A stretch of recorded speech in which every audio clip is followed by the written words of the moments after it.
पहले पुराने समय में ऐसे थैले भर भर कर जमीन में गाड़ दिया करते धनी व्यक्ति, बैंक थे नहीं चोरों के डर से।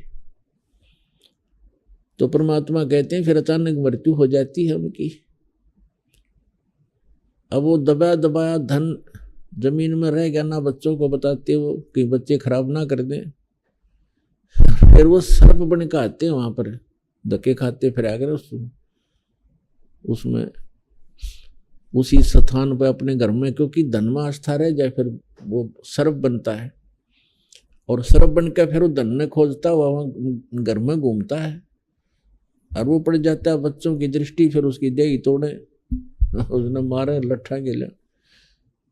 तो कहने का भाव ये है पुण्यात्मा कि कौडी कौडी माया जोड़ी जोड़ भरा एक थैला रे, और खाली आया था तू और खाली ये जागा, संग चले ना झेला रे। सर्व सोने की लंका थी वो रावण से रणधीरम, एक पलक में राज बिरो जीव जम के पड़े जंजीर। रति कंचन पाया नहीं रावण चलती बार, एक ग्राम सोना भी रावण साथ नहीं ले गया जब जहां से जाने लगा।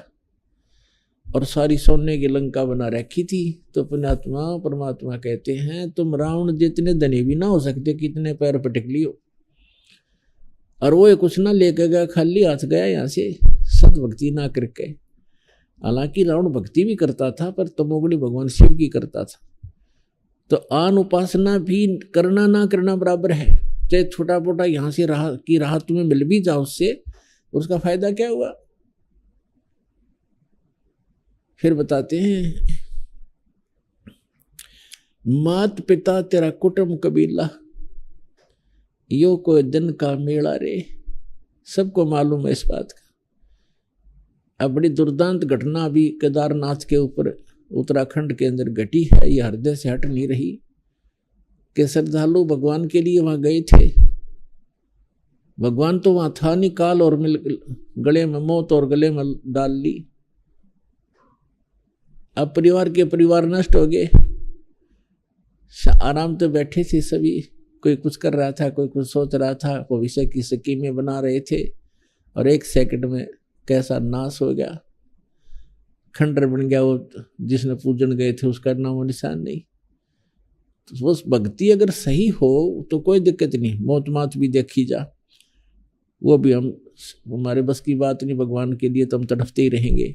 लेकिन ये कोई भी शास्त्र प्रमाणित साधना नहीं है कि ऐसे तीर्थों पर जाने से, ऐसे धामों के में वहां जाके पूजा करने, पूजा तो घर पे कर लो अगर कोई करनी है तो वो भी लाभ देगी। लेकिन ये जितने भी तीर्थ स्थल हैं ये पवित्र यादगारें तो हैं, लेकिन वहां जाने से मोक्ष नहीं हो सकता, सपने में भी नहीं हो सकता। वो तो जैसे हमारी गीता और वेदों में वर्णित विधि है उसके आधार से साधना करने से और फिर मर्यादा में रहने से मोक्ष होता है। फिर क्या बताते हैं परमात्मा, एक डाल पर दो पक्षी बैठे, एक गुरु एक चेला रे। चेला तो चंचल है भाई और गुरु निरंतर खेला रे। अब जैसे